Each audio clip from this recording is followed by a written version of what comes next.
আসসালামু আলাইকুম প্রিয় শিবচরবাসী, আজকের এই নির্বাচনী জনসভার আলাত হোসেন খানের বাড়িতে আয়োজিত উঠান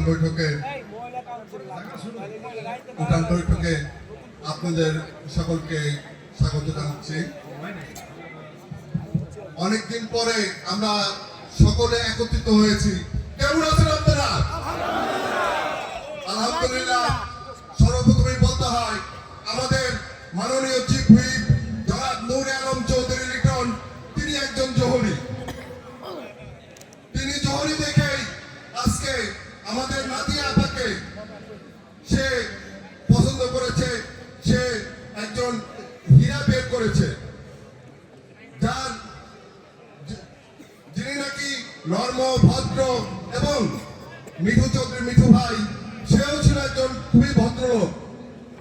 যার জন্য আজকে আমরা পৌরসভার অন্তত মেয়র সাহেব সহ আমরা 12 জন কাউন্সিলর একত্রিত আসছি এবং ভবিষ্যতে একত্রিত থাকবো এবং 12 তারিখের নির্বাচনে ইনশাল্লাহ বিপুল পৌরবাসী আমরা সকলেই বিপুল পরিমাণে ভোট দিয়ে আমরা নাদিয়া আপাকে ধানের শীষে ভোট দিয়ে নাদিয়া আপাকে জয়যুক্ত করব।